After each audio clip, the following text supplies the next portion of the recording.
E para iniciar o fórum, para a nossa plenária de abertura, gostaria que chama Filantropia Desatando os Nós do Mundo, chama ao palco Cida Bento, cofundadora e conselheira do Centro de Estudos das Relações de Trabalho e Desigualdade.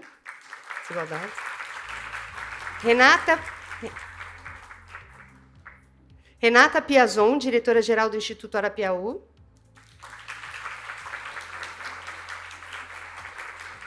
Sérgio Fausto, diretor-geral da Fundação Fernando Henrique Cardoso. E nosso moderador, Felipe Yun, co-presidente e co-CEO do CCWA e do Global Philanthropy Forum.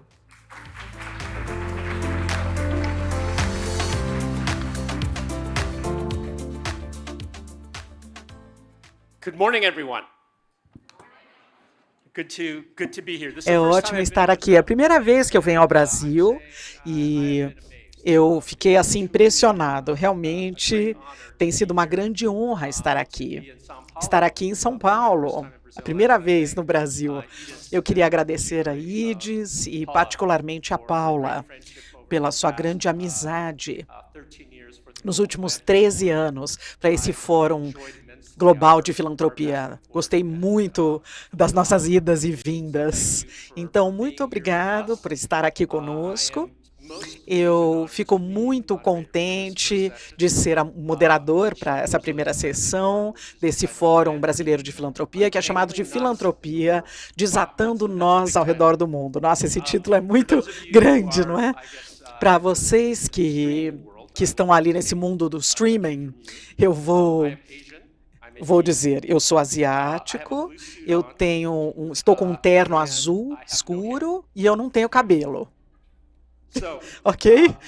Então, meu nome é Felipiana, como vocês ouviram, e eu sou presidente do CCWA em São Francisco. Eu represento o Fórum de Filantropia junto com a Sarah Howard. Vocês também vão conhecê-la, ela está aqui comigo.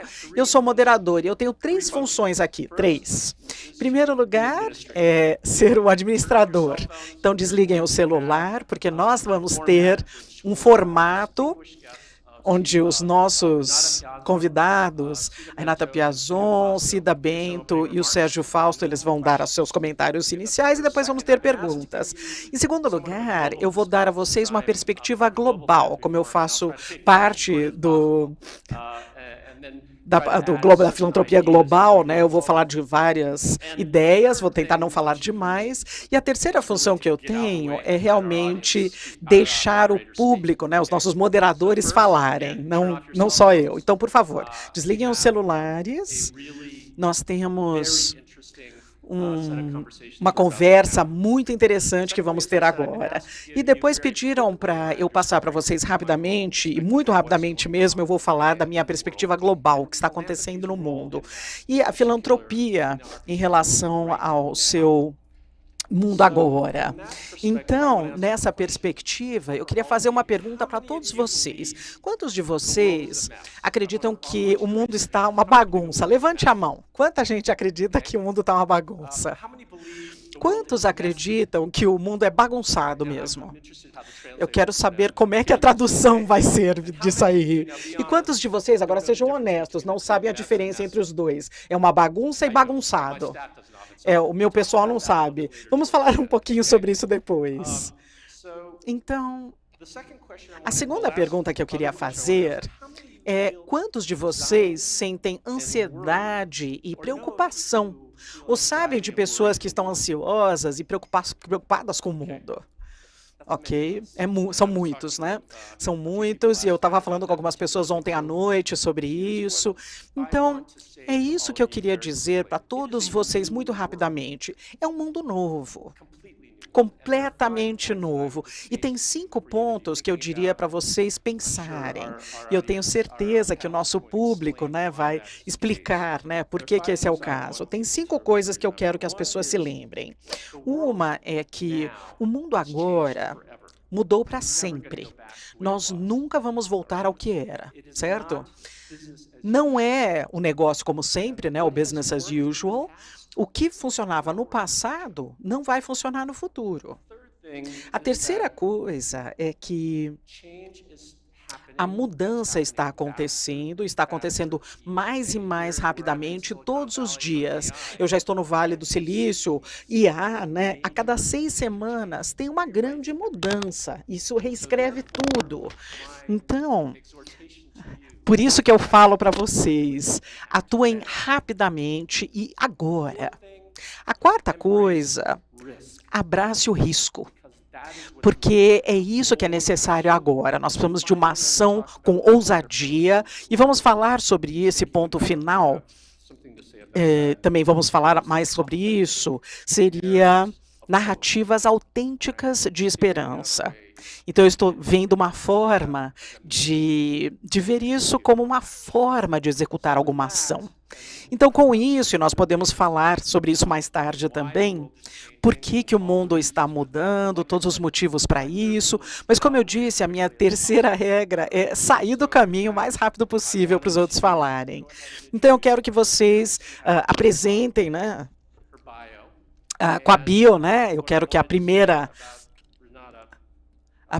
pessoa, a Renata, aqui, eu gostaria que ela se apresentasse. Ela é a diretora do Instituto Arapiaú, e eu fiquei muito impressionado sobre o foco dela nas soluções sistêmicas e a sua dedicação ao clima, questões de clima e também a sustentabilidade econômica. Então, Renata, a primeira pergunta que eu vou fazer para você, e nós estávamos falando sobre isso antes também, qual que seria o maior desafio do Brasil hoje, quando falamos sobre implementar uma agenda de desenvolvimento econômico, onde que entra a filantropia? Qual o papel da filantropia? Porque você tem uma forma sistêmica de olhar as coisas. Então, é a primeira pergunta. Obrigado, Philip. Obrigada, Paula, Idis, pelo convite. É uma honra estar aqui com essa mesa, com todos vocês. Primeira coisa, queria só contar um pouquinho o que é o Arapiaú, e é um nome indígena, Philip, difícil de dizer, né? Arapiaú, mas é um novo espaço e tempo, é uma terra sem males, né, em Tupi-Guarani, em que todos esses nós, na teoria, já estariam desatados. Então, é um significado muito bonito. E é uma filantropia brasileira que vem atuando há 15 anos para fomentar redes, para fomentar iniciativas estruturantes para promover um desenvolvimento justo, inclusivo e de baixo carbono do país. E a gente vem atuando essencialmente na agenda climática, né? Entendendo que para a gente falar de clima, a gente tem que parar de falar de clima. Na verdade, a gente tem que começar a falar de prosperidade, a gente tem que falar de desenvolvimento, a gente tem que falar do que conecta com as pessoas. Então, a gente vem atuando no Arapiaú por meio de uma abordagem integrada de desenvolvimento, né? A gente tem uma atuação nacional, mas especialmente na Amazônia e na Mata Atlântica, ali no sul da Bahia, que foi onde a gente começou. E, enfim, eu acho que porque clima é o principal nó para a gente desatar nessa década, né? Não sei aqui quem de vocês atua nessa agenda, mas é fundamental e é concreto, né? A gente está falando das enchentes no Rio Grande do Sul, a gente está falando das secas. Eu estava semana passada em Manaus, muito pouco noticiado o que está acontecendo, né? Fumaça, a dificuldade de respirar, a crise na produção de alimentos, tudo isso é clima, né? E como que a gente conecta isso com a vida das pessoas. Então, essa intersecção entre clima e desenvolvimento, ela é fundamental, e eu acho que tem um papel fundamental da filantropia para a mudança dessa narrativa. A gente não faz nada sozinho, então a gente vem incubando redes ao longo da nossa história. A primeira rede que a gente incubou foi o MAP Biomas, que hoje é a principal plataforma, né, de detecção, monitoramento de desmatamento no país. Logo depois veio a Coalizão, posso falar um pouquinho mais depois das redes especificamente. Depois a Concertação pela Amazônia e, mais recentemente, o Conexão Povos da Floresta. E eu queria falar especificamente dele porque é um olhar muito sistêmico que a gente tem como filantropia. Quando a gente reuniu COIAB, CONAC e CNS, que são representações de comunidades indígenas, quilombolas e ribeirinhas na Amazônia, e a gente perguntou para eles, né, o que vocês precisam de apoio dentro da agenda climática, como filantropia que somos? E a resposta que veio foi conectividade. E para a gente foi inédito, né? Porque a gente nunca tinha feito nenhum apoio com relação à conectividade dentro da agenda climática. Mas a explicação deles era muito simples, né? Para que a gente permaneça no território, e nós somos os principais guardiões desse território, a gente precisa de conectividade. A gente precisa de conectividade para proteção territorial, né? O garimpeiro ilegal aqui do meu lado tem conexão, eu não tenho. A gente precisa de conectividade para o empreendedorismo digital, para a gente ter acesso a esse empreendedorismo, para a saúde, para serviços de telemedicina, para a educação, para o ensino à distância. Então, a gente entendeu que, como filantropia climática, era fundamental a gente apoiar a conectividade, né? E é aí que eu falo que é preciso a abertura da filantropia para essa abordagem integrada, né? Para essa abordagem sistêmica. Se a gente realmente quiser mudar o ponteiro, a gente precisa passar a falar da filantropia climática conectada às diversas agendas, né? Então, hoje, esse é o principal projeto que a gente incuba.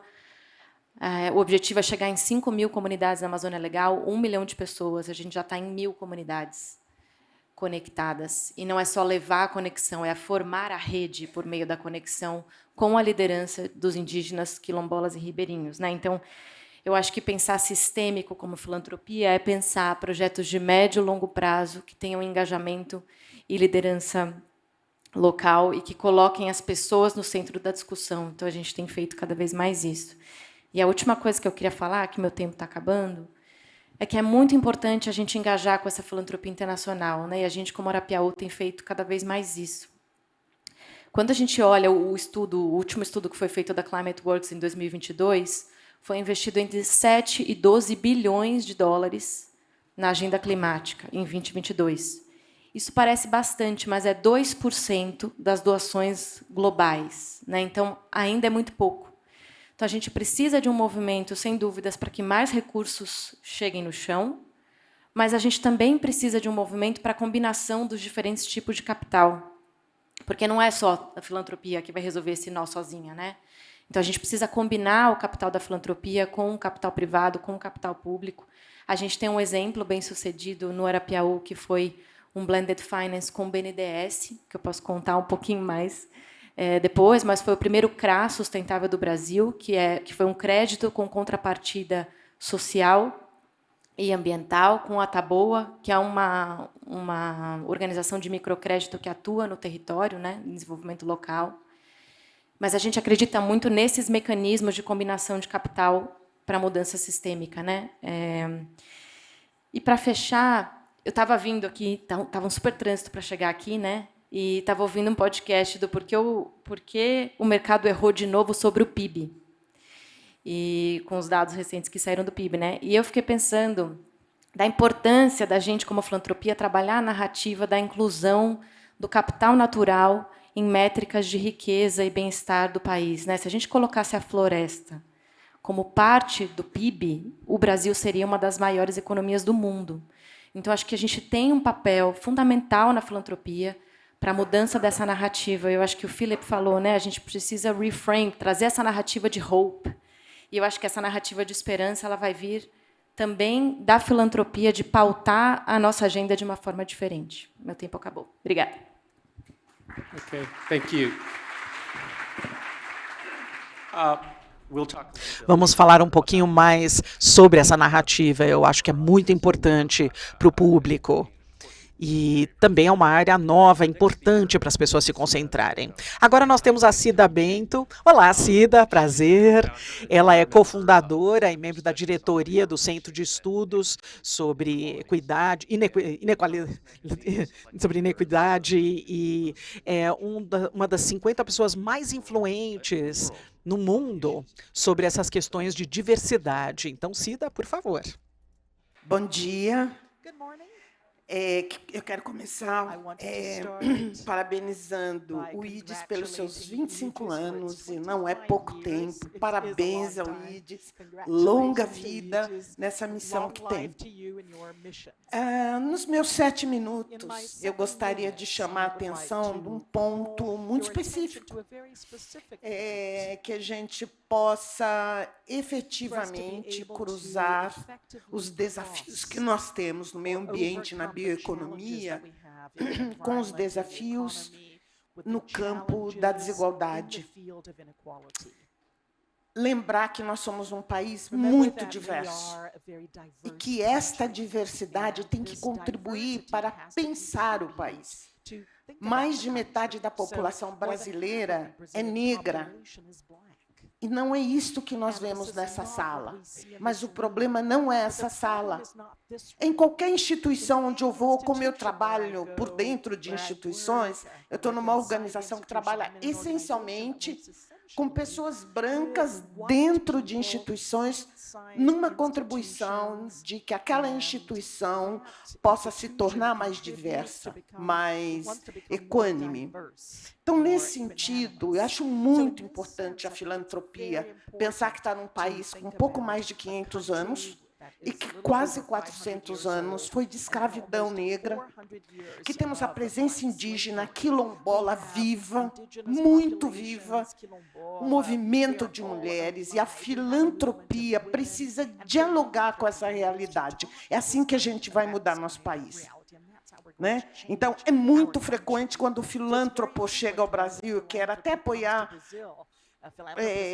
projetos nessa área, é uma pessoa branca que fala com outra pessoa branca, no geral um homem, né? No geral um homem que fala com outro homem. Isso é legal, mas nós precisamos que as mulheres, as pessoas negras, as pessoas indígenas sejam parte não só de quem vai receber apoio para o projeto, mas pensa em que direção tem que ir.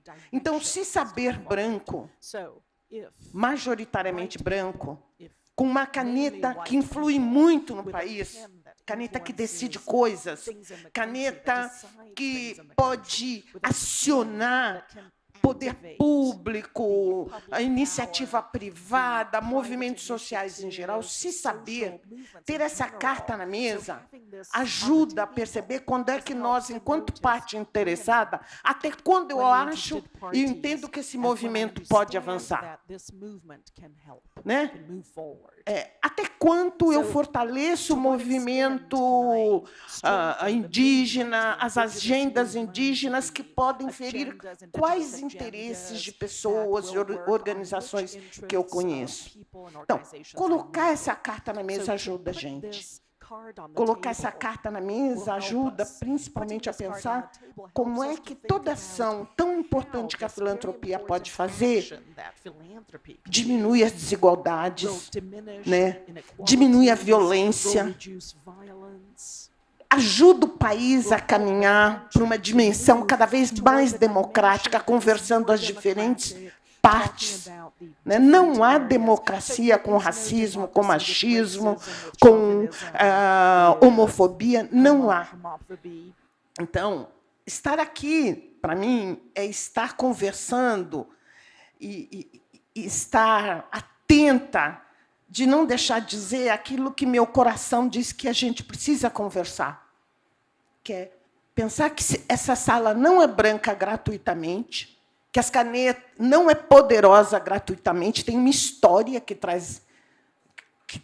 nos traz para este lugar concreto e simbólico, mas que está mudando nesse país. Eu que trabalho dentro de instituições e mais com pessoas brancas, tenho observado o tempo inteiro como isso está mudando. Mas precisamos avançar mais.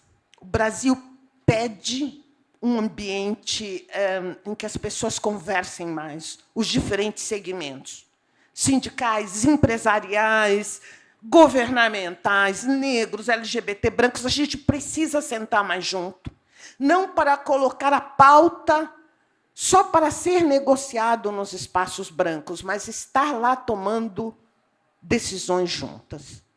E eu, às vezes, me surpreendo que aconteceu ontem à noite. Dizer, eu trabalho com muita juventude, muito campo educacional na área econômica, um grande desafio que a gente está agora em 140 municípios das 5 regiões, para dizer, toda vez que chegar uma verba governamental, toda vez que chegar equipamentos eletrônicos, que nunca é para o país inteiro, como é que você pensa esses recursos focado nas áreas mais desiguais do Brasil? Pensar a economia num país muito desigual é isso. Então, trazer isso, e é isso que a gente vem numa luta grande, mas muito linda, de discutir com gestores que, no primeiro semestre de 2025, espero que seja 500 municípios. Quando lhe chega lá os recursos do Ministério ou de apoiadores, como você foca nas regiões mais pobres? Né? Como é que os equipamentos que não podem ser para todo mundo, o transporte, vão para as regiões mais pobres? Como é que você constrói esse conhecimento e essa estratégia? Então, assim, a filantropia pode ajudar muito o nosso país. Né? E eu acho que esse país vai ser melhor para todos nós quando a gente se sentir tão diversos em salas como essa, como nós somos na população. Todas as nossas vozes ajudando a pensar por onde mesmo é que vamos. Obrigada.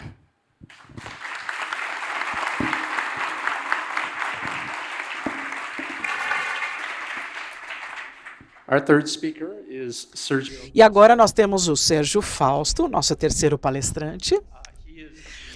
Ele é o diretor-geral da Fundação Fernando Henrique Cardoso. E eu olhei para a sua bio e eu vi alguns artigos. Você escreve bastante, não é? Você realmente pensa bastante sobre políticas, especificamente democracia. Então, por favor, conte para nós o que você está pensando. Paula, muito obrigado pelo convite. Parabéns pelos 25 anos do IDES. Parabéns pela realização do 13º Congresso do IDES. Meus comentários. De que lugar eu falo? Acho que, assim como a Renata apresentou a Arapiaú, eu vou me permitir brevemente dizer o que é a Fundação Fernando Henrique Cardoso.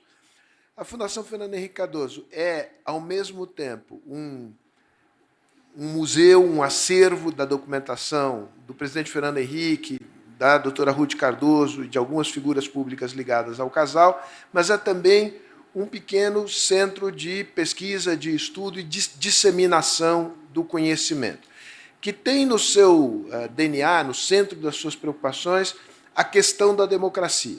A questão da democracia vista de uma perspectiva contemporânea. E aqui eu faço coro com as palavras do moderador. Nós estamos passando por transformações muito radicais da vida coletiva no planeta. E isto afeta as formas de compreender a democracia, a própria crise da democracia, os próprios caminhos para, de alguma maneira, atualizar ou reinventar a democracia de tal modo que ela dê respostas aos nossos novos desafios civilizatórios. A mudança climática é, desde logo, talvez o maior deles, não isoladamente, mas pela primeira vez, digamos, a existência da espécie humana no planeta está em risco. Né? Isto é uma novidade radical na história da espécie. Não na história das espécies, porque muitas espécies já se extinguiram. Mas, digamos, nós é que estamos vivendo, e nós temos como característica peculiar uma espécie que tem consciência e que empresta sentido à sua vida e é capaz de compreender e, portanto, de agir sobre essa responsabilidade. E também uma imensa transformação tecnológica. 5 minutos me faltam, então eu vou parar com as introduções aqui. Qual é a função que me parece importante da Fundação Fernando Henrique Cardoso? É discutir problemas, tocar em assuntos que não são assuntos triviais, que são assuntos controversos, e poder fazer isso num ambiente de pluralismo, de diálogo aberto e construtivo, na linha do que mencionou aqui a Cida, de ser um espaço de reflexão plural e no qual é possível ter uma discussão franca, honesta, mas tratar de problemas e de desavenças, controvérsias que nós temos enquanto sociedade. E fazer isso de uma maneira em que, a partir dessas discussões, seja possível disseminar conhecimento para um público mais amplo do que o público que normalmente frequenta a Fundação ou vê as nossas atividades através dos canais de streaming. Então, tem toda uma área que eu chamaria de uma área de educação voltada para a cidadania. Mas eu queria insistir na importância de discutir problemas, né? Porque eu acho que discutir problemas nos ajuda a ter uma ação mais consciente e com um impacto potencialmente maior. Primeira observação que acho que vale para todos nós que atuamos no terceiro setor. Todos nós aqui estamos muito voltados para o nosso próprio quadrado. É parte da vida, não é fácil arrumar recursos. E acho que fóruns como esse são uma oportunidade, se não única, mas muito relevante, de perceber que de ter um olhar sistêmico, né? E de poder construir alianças que aumentem o impacto das ações de filantropia estratégica. Não existe filantropia estratégica, por maior que seja o volume de recursos, sem alianças, na base do eu faço sozinho, né? Então, acho que é muito feliz a escolha do tema deste encontro. Aliança é fundamental. Discutir alguns problemas, e aqui eu toco, né? A questão da inclusão, né? Como é que nós conseguimos fazer um processo aqui no Brasil em que a gente faz um processo de trazer para os espaços que são espaços dominados pelos brancos, em que os não brancos, historicamente, estiveram à margem e agora vêm se incorporando? Como é que você faz isso?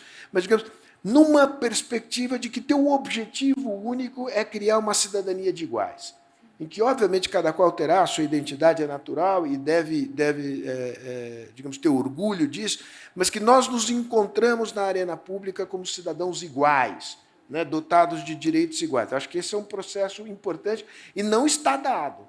É uma discussão que cria uma série de mal-entendidos entre nós, no chamado campo democrático. Então, essa é uma discussão fundamental. Questão de mudança climática. Como é que você faz uma coisa que seja, ao mesmo tempo, inclusiva, porque transição para uma economia de baixo carbono tem custo. Não é um passeio no parque, não é um jogo que só tem ganhadores. Então, a discussão da equidade é uma discussão central. Como é que você distribui custos e benefícios deste processo, que é um processo sumamente complexo, né? E, ao mesmo tempo, como é que você faz isso? Com atenção para a questão da inclusão, mas sem perder de vista que esse processo é um processo que gera uma perspectiva de ganhos econômicos, ou esse processo não avança, né? Então, o que nós procuramos fazer na Fundação não é juntar duas metades, é juntar um conjunto de atores que têm perspectivas distintas, partindo do pressuposto que nós compartilhamos muitos valores em comum, mas nós partimos de perspectivas distintas e que é necessário ter espaços para que esse diálogo se dê. Infelizmente, hoje, esses espaços no Brasil são escassos, né? A começar pelo Congresso Nacional, em que não está longe de ser um foro de deliberação nesses termos, e muito mais uma esfera legítima, absolutamente essencial, mas digamos, de arbitragem de interesses. Então, esse é o nosso quadrado, né, o quadrado da Fundação, mas é um quadrado que procura interagir com os quadrados que nos cercam, né? Então, por esta razão, meu tempo está esgotado, que eu aceitei com imenso prazer o convite de vocês, aceitaria qualquer convite de vocês, mas, em particular, pelo fato de que vocês acho que fizeram uma escolha muito, muito, muito adequada e muito oportuna sobre o tema deste congresso. Muito obrigado.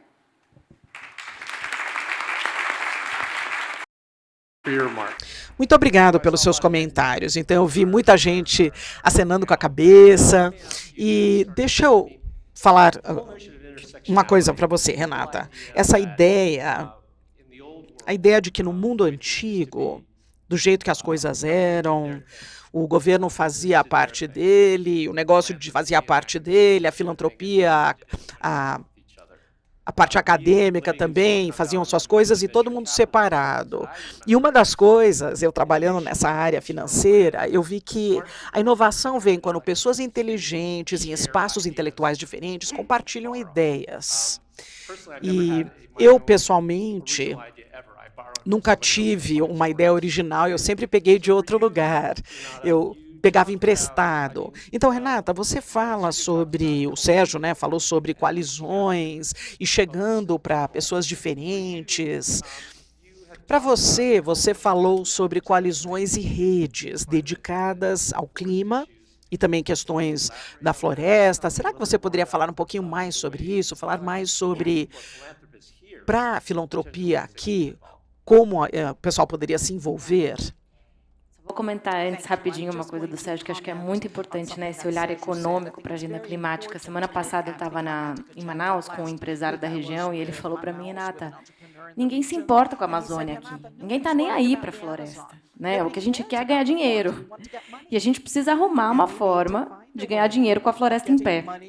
E eu acho que isso é óbvio quando você escuta, mas eu acho que o nosso approach como filantropia não necessariamente considera, né, essas visões da região. Então, uma das redes, né, e eu acho que essa coisa da rede ela está no DNA mesmo do Arapiaú.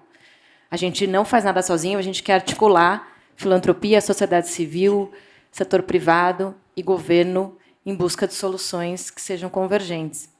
Uma das redes que a gente incuba, apoia, fomenta, é a Concertação pela Amazônia, que vem colocando e pautando que modelos são esses de desenvolvimento para a região amazônica, né? E a gente precisa enfrentar conceitos que, muitas vezes, são conceitos que não são vistos de forma positiva ou pelo agronegócio ou pelos ambientalistas, por exemplo, né? Então, quando a gente fala, pegando o exemplo da Amazônia, são muitas as Amazônias, né? A gente tem a Amazônia urbana, onde 70% da população vive. A gente tem a Amazônia floresta, intacta. A gente tem o arco do desmatamento, que é a pressão sobre desmatamento, e a Amazônia que já foi desmatada. Então, eu não tenho uma solução, né, para as muitas Amazônias nessa simplificação. São muitas bioeconomias ou economias das soluções baseadas na natureza, né? Na Amazônia já desmatada, uma possibilidade é a agrobioeconomia, ou bioeconomia de commodities, que é uma possibilidade de um modelo de negócio, que é um modelo de negócio polêmico, né? Se a gente for colocar os ambientalistas e o agronegócio na mesma mesa. Mas o que a gente tem tentado fazer, como redes e como concertações e coalizões, é provocar mesmo esse desconforto, né? E criar novos conceitos de acordo. Então, a gente não necessariamente vai ter consenso sobre tudo. Isso é impossível, né? Que todos concordem no mesmo fim, no mesmo resultado. Mas a gente pode buscar o consentimento. Então, eu não concordo totalmente com você, mas eu permito que isso siga dessa forma, né? Então, uma outra rede que a gente apoia é a Coalizão Brasil Clima, Florestas e Agricultura. Tem mais de 400 representantes, que incluem o agronegócio e que incluem organizações ambientalistas. Essa rede busca chegar no consentimento de posicionamentos sobre temas-chave na agenda climática, na agenda florestal, na agenda de transição energética, agricultura, para que a gente possa pautar o Congresso Nacional, né, de uma forma propositiva e menos reativa. O último posicionamento, por exemplo, dessa rede foi sobre o PL do mercado de carbono, que está em trâmite no Congresso Nacional. Todos nós concordamos sobre tudo? Não. Mas foi dado o consentimento para que esse posicionamento seguisse, porque isso favorece a pauta, né? Então, eu acho que esses modelos inovadores em que a gente converge e reúne os diferentes numa mesma rede ou numa mesma iniciativa é fundamental para que essas pautas avancem, né? Então, acho que é isso que eu tenho para comentar sobre redes nesse momento. Obrigada. Okay, thank you. Cida, Obrigado, Cida. Eu achei bem interessante os seus comentários sobre a filantropia, porque nos Estados Unidos, que tem um histórico longo de filantropia, a história da filantropia nos Estados Unidos é predominantemente de homens brancos e é de herança, né, da riqueza. E aí tem essa coisa de estrutura de poder. Quem que tem o poder, como é que funciona. Para você, como é que você se sente? O que a filantropia pode fazer dentro dessa estrutura de poder na sua cabeça para mudar essa dinâmica que você está discutindo? Eu acho que conversar sobre isso primeiro, né? Saber masculino, branco, nas principais organizações, no nosso Congresso, na nossa Câmara, quando se encontram os empresários, os banqueiros, os reitores das universidades, e dizer assim, olha, branquitude não é transparência, eu digo sempre isso, é visão de mundo, é jeito de buscar solução, né? Que vem também da história do seu grupo branco.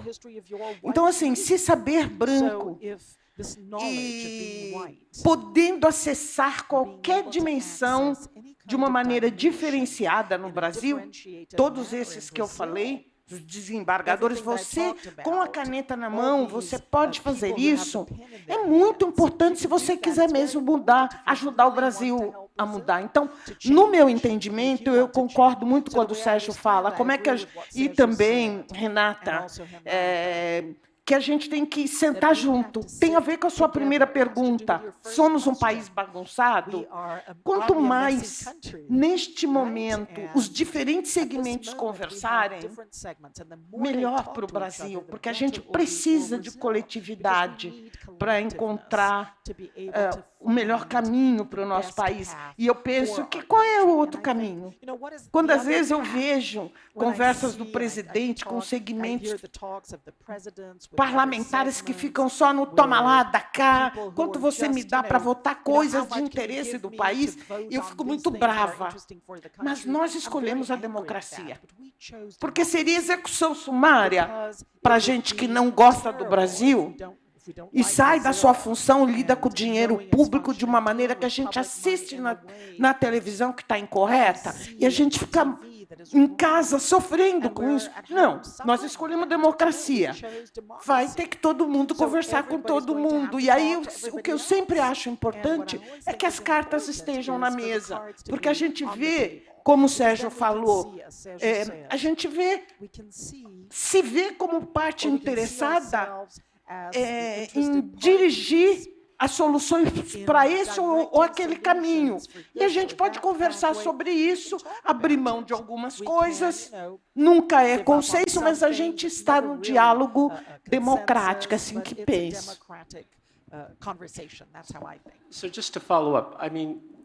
Então, nos Estados Unidos, uma das questões que estão na filantropia é essa questão que tem a ver com confiança. Então, falando com as pessoas que são afetadas. Então, se você quiser fazer alguma coisa por essas comunidades que precisam de ajuda, você precisa conversar com elas. Então, Cida, no seu caso, você pode me dar alguns exemplos que você acha que estão funcionando dessa forma, para ajustar algumas das questões que você acha que precisam ser resolvidas? Onde eu tive no Ibaflora, que foi uma delícia, que eu sou do conselho, mas eu vejo um esforço das organizações empresariais, inclusive, de se rever nas suas posições, de direcionar, de repensar como é que direciona os recursos da sua instituição para a construção de um país mais democrático. Eu vi ontem lá como mudança,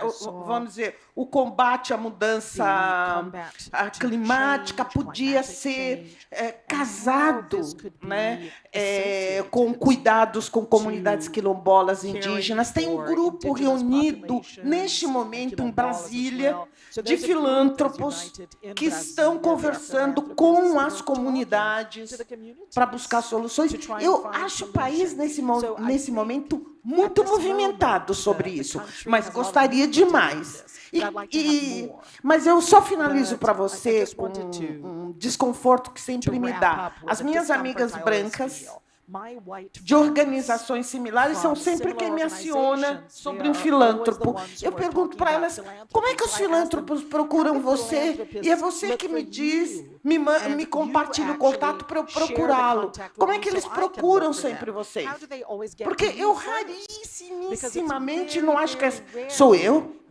Acho que as pessoas trans, as mulheres indígenas, negras, elas chegam a essas questões sempre de branco para branco. Bora lá mudar essa prosa. Né? Porque eu sou chamado o tempo inteiro para falar sobre isso. Sim, mas por quê? Estava falando com a Denise Dória, por exemplo. Denise, desde que eu te conheço, filântropo procura você e você me dá dica. Os filântropos procuram outras criaturas que não sejam mulheres brancas, né? Homens brancos. Vamos mudar esse jogo? Né? E a gente deu risada e tal. Mas acho que isso é uma coisa importantíssima para o filântropo pensar que, para ele chegar a essas questões, ele sempre chega através da indicação de uma outra pessoa branca. Então, vamos diversificar essa conversa, né? Go ahead. Short comment on that. Sure. Yeah, both. Yeah, go ahead. Pode falar um comentário sobre isso. Pode falar primeiro. Internacional, que eu acho que a gente ainda tem um caminho, né? Você mencionou a filantropia Trust-Based Philanthropy, o que, na verdade, deveria ter sido desde sempre, né? Eu acho que tem um avanço, mas eu acho que ainda tem um caminho da filantropia internacional, e é muito importante que as filantropias aqui no Brasil assegurem que esse recurso internacional que a gente alavanca, que a gente capta, que ele vá para as organizações corretas, né? Eu ainda vejo um movimento de algumas grandes filantropias globais querendo chegar, né, no Brasil ou outros países do sul global para criar suas próprias estratégias e para dispersar recursos no território, não necessariamente conectados com o que muita gente está fazendo há muito tempo aqui. Então, acho que é muito importante que a gente se fortaleça também como filantropia brasileira, né, em torno das nossas causas, para mostrar que sim, que tem um grupo aqui que já está fazendo muita coisa e que esse recurso que chega de fora precisa, não necessariamente consultar esse grupo, né? Mas que seria interessante, né? Que a gente fosse ouvido, né? Eu participo de alguns grupos da filantropia lá fora. Eu acho que isso tem mudado aos poucos, mas ainda é uma luta, né? Eu faço parte de um grupo que é Funders Table, que são 20 filantropias globais que investem na agenda climática. Desde que eu estou lá, eu estou há 7 anos no Arapiaú, as reuniões são sempre Estados Unidos e Europa, Estados Unidos e Europa. E essa é a primeira vez que vai ter uma reunião no Sul Global, né? Mas foi um exercício, né? Um movimento de vamos sair do natural, né? Então acho que ainda tem um processo aí a ser construído. Não, só pegar esse tema da necessidade de você conseguir se colocar no sapato dos outros, né? E como isso é difícil no Brasil, Cida, porque isso tem uma longa história. Pegar a minha história pessoal, né? Me considero uma pessoa progressista. Que convivência que eu tive com negros na minha escola. O único amigo negro que eu tive na minha vida até te digo mais, amigo do peito negro eu não tenho nenhum. A gente jogava bola comigo quando eu era garoto. Mas é muito esporádico. Então, esse problema são redes de referência. Né? Agora, gente como você desempenha um papel fundamental, quer dizer, como desempenhou na luta dos direitos civis nos Estados Unidos. São lideranças negras, né, que têm, enfim, tem uma capacidade de interlocução mais ampla e que vão rompendo isso. O dramático dessa história, o difícil dessa história é o seguinte: isso toma mais tempo do que seria desejável. Então, tem que insistir, tem que ter determinação para acelerar isso. Alguma paciência histórica tem que ter, porque a inércia é enorme mesmo. E às vezes não é porque o cara é um canalha.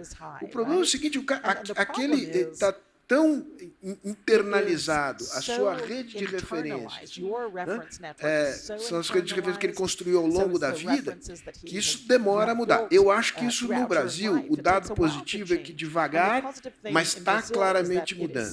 Assim como está mudando a atitude em relação a homossexuais. Né? Como nos Estados Unidos, mudou de uma maneira velocíssima. Né? Porque quando começa a aparecer e o homossexual não é o filho do vizinho, mas é o seu filho, você tem que aceitar. Né? Então, eu acho que a gente tem que ter assim, hope. Né? Hope no sentido de que a gente precisa ter a crença, acreditar, muita determinação e alguma paciência para saber que essas grandes mudanças não se produzem da noite para o dia. Okay, so really quickly. Então, muito rapidamente, temos uns 5 minutos e depois vamos fechar. Eu queria falar sobre isso que você acabou de mencionar, Sérgio. Eu acredito que a narrativa agora seja a nova forma de conseguir as coisas, de fazer um indivíduo sentar ou se levantar para fazer alguma coisa. Eles precisam estar motivados para isso. E nesse momento, né, os fatos não são importantes, especialmente nos Estados Unidos, as pessoas dizem assim, ninguém se importa com os fatos. Mas no mundo de políticas é muito difícil fazer as coisas sem fatos. Então, na minha opinião, eu acredito que existe dinheiro da filantropia que está sendo utilizada para fazer uma narrativa. E na democracia, as pessoas precisam trabalhar em seus interesses e também nos interesses civis. Então, como é que seria essa narrativa? Então, 2 minutos, porque eu quero que todo mundo fale, né, sobre sua própria narrativa.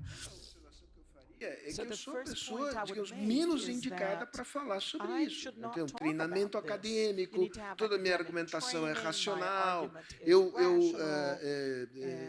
Nós estamos assistindo aqui no município de São Paulo a emergência de um candidato, você felizmente não está acompanhando de perto isso, mas quando você vê o fenômeno do Pablo Marçal, né, você diz, bom, que capacidade que a gente tem para enfrentar esse tipo de narrativa. Então, o primeiro reconhecimento que eu faria é o seguinte, quer dizer, a limitação que o pensamento racional tem para lidar com os desafios da comunicação nos dias de hoje. Qual é, a meu ver, o problema? É que, ao mesmo tempo, você não vai querer jogar fora a argumentação. Então, como é que você combina a argumentação racional, não gosto dessa expressão, mas baseada em evidência, seja lá o que exatamente isso signifique, né? Mas com alguma coisa que toque ao coração das pessoas, esse é o fundamental. Eu sou um observador desse negócio. Kamala Harris agora virou Brat. Kamala is Brat. Kamala is Brat, ela é elevada, ela ficou legal. Isso tem uma cor. Eu nem sabia disso. Né? Isso, digamos, acendeu a chama da juventude democrata. Quem sacou esse negócio foi genial. O babaca aqui não teria jamais capacidade de fazer isso. Renata, go ahead. Pode falar, Renata. Qual seria a narrativa que você enfatizaria? Falhando enormemente, né, nisso, assim, quando a gente olha, eu estou trazendo o exemplo da Amazônia porque a gente trabalha muito lá, né, mas tem um livro que chama Os Cowboys da Floresta, e é muito interessante, assim, como essa cultura do sertanejo, a picape, a fivela, a bota, né, ela foi realmente, assim, colocada, né, na Amazônia, e a gente não tem nada de alternativa para oferecer a isso, né, então o jovem que está lá quer ser esse sertanejo, né? Quer ser esse cowboy da floresta. E eu acho que quando a gente coloca, né, a pauta ambiental, a pauta climática, muitas vezes a gente ainda está com uma narrativa do passado, né? Uma narrativa conservacionista. Quando a gente fala, por exemplo, de restauração florestal, que é um dos principais modelos de negócio, né? Para sequestrar carbono, para desenvolver a Amazônia, a restauração é vista como uma pauta estritamente ambiental. Para quem está lá na Amazônia, ninguém quer nem ouvir essa palavra, né? Acha a restauração uma palavra péssima. Então, como que a gente pode falar disso de outra forma, né? Também não sou especialista no tema, mas eu acho que a gente deveria, eu acho que a gente vem tentando, como filantropia, inovar, apoiar diferentes, enfim, instituições que estão trabalhando com comunicação, com diversificação de meios de comunicação, de porta-vozes, formas inovadoras e tal. Mas acho que a gente ainda não chegou lá. Então, acho que a gente tem um desafio enorme de conectar, como eu falei, né, meu tempo acabou, o econômico, social e ambiental na construção dessa narrativa na pauta, enfim, climática e nas muitas outras pautas. Tem uma coisa geracional, né? Eu digo assim, pelo menos eu e a Cida, é a molecada que vai fazer aliança com a molecada para entender esse negócio. Right. Cida. Eu gosto muito da narrativa das mulheres, que é sobre bem viver. Eu não sei se é por causa dessa etapa da vida que eu estou vivendo, em que precisa fazer sentido o que a gente faz na relação com as pessoas, com a nossa natureza. Então, eu tenho, nos últimos anos, buscado resgatar, e quem me ajuda muito é meu neto, no sentido da vida, a gente se lembrando o tempo inteiro, quando a gente pensa Amazônia, quando a gente pensa as pessoas, de que maneira a gente pode fazer isso juntos e recuperando o significado da vida. Então, eu acho muito importante quando mulheres indígenas, quilombolas, mulheres negras, mulheres brancas dizem: bem viver é a nossa principal pauta. Então, isso foi da nossa marcha de 2015, e agora estamos nos preparando para 1 milhão de mulheres em 2025 na rua, de novo trazendo bem viver, que significa qualquer coisa que a gente faça, a gente tem que recuperar o sentido da vida. Eu adoro isso, e acho que a gente está nesse caminho, tropicando ou não, a gente está nesse caminho, porque não tem outra saída. É isso. É recuperar o significado da vida enquanto caminha para melhorar a coisa com o meio ambiente, as relações entre nós. Obrigada. Ok. Eu recebi algumas perguntas, e, infelizmente, já quase não temos tempo, poderíamos ter essa conversa com muito mais tempo. Primeiro, eu gostaria de agradecer o nosso painel incrível, Cida, Renata e Sérgio. Deixa eu só terminar. Lembra que eu perguntei para vocês quantos acham que o mundo é bagunçado, quantos acham que o mundo está uma bagunça? Ok, eu vou dizer por que eu fiz essa pergunta. É porque existe uma diferença. Para aqueles todos vocês aqui, que realmente acreditam que o mundo é bagunçado. Por quê? Se você acreditava que é uma bagunça falar assim, você joga as mãos para o céu e fala assim, vão embora, você acha que não tem jeito. E nós vemos pessoas no mundo todo, o mundo está uma bagunça e eu vou fazer o que eu quero. Mas você fazendo parte dessa área filantrópica aqui no Brasil, você realmente acredita que o mundo é bagunçado, é complexo, é difícil. E o que isso significa? Mais do que qualquer outra coisa, é que você acredita que pode fazer alguma coisa, porque você tem esperança. Você está aqui porque você acha que alguma coisa pode ser feita.